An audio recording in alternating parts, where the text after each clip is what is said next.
민사소송의 70%를 차지하는 소액 사건 판결문이 선고 이유 없이 쓰여지고 있어 관련법을 고쳐야 한다는 주장이 법조계에서 나오고 있습니다.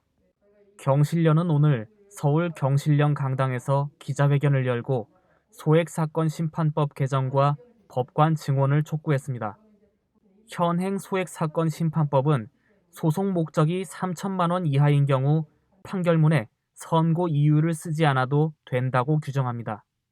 지난 5년 평균 97만 건인 민사사건 중에서 소액 사건은 평균 70만 건으로 전체의 72.7%를 차지하는데 대부분 양수금과 구상금 같은 민생사건입니다. 그런데 이들 사건 당사자는 패소하거나 승소해도 이유를 몰라서 항소심에서 공격과 방어에 어려움을 겪기 때문에 알 권리와 재판받을 권리를 침해받고 있다는 문제 제기가 있어 왔습니다. 어떤 사람이 이게 3천만 원 이하의 사건으로 해서 이런 소액 판결문을 받았다고 칩시다. 그러면은 항소를 해야 됩니다. 항소를 하기 위해서는 여기 우리 민사소송 규칙 제126조의 2에 따라서 1심 판결 중에 사실을 잘못 인정한 부분 또는 법리를 잘못 적용한 부분 이걸 쓰게 돼 있습니다. 근데 판결 이유가 없으니까 사실 인정을 뭘 잘못했는지 법리 오해를 뭘 잘못했는지를 알 수가 없죠. 사정이 이렇다 보니 소액사건 항소율은 지난 5년간 평균 4.1%에 불과합니다. 소액을 제외한 민사사건 항소율은 평균 22.3%인 점과 대조됩니다. 소액사건 판결 이유 기재는 판사 증언 문제와 밀접합니다. 지난해 소액사건 담당 법관은 전체 민사법관의 8%인 163명이었습니다.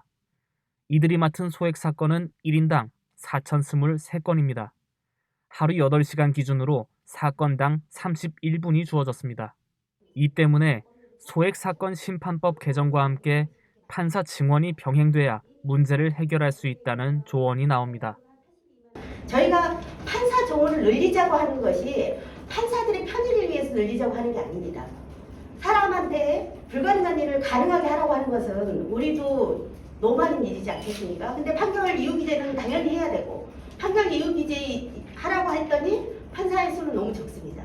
그렇기 때문에 판사의 정원을 늘리자고 하는 겁니다. 판사의 수를 늘려서 좋을 게 뭐가 있느냐 이렇게 생각하실 수도 있지만 판사의 수를 늘려서 국민의 알 권리와 재판을 받을 권리를 충분히 보장받기 위해서 그렇게 해야 될 것 같습니다. 소액사건 심판법의 타당성은 국민을 위한 사법제도라는 데서 찾아야 합니다. 그러나 판결서 이유기재 생략은 법원의 편익을 위한 제도이고 국민의 편익을 위한 제도는 아닐 것입니다. 그러니 조속히 국민을 위한 제도로 개정해야 되지 않겠습니까? 현재 소액사건 심판법 개정안이 국회 법제사법위원회에 계류돼 있는 상태지만 사회적으로 주목받지 못하고 있어 20대 국회에 이어 폐기될 거란 암울한 전망도 나옵니다. 뉴스토마토 이범종입니다.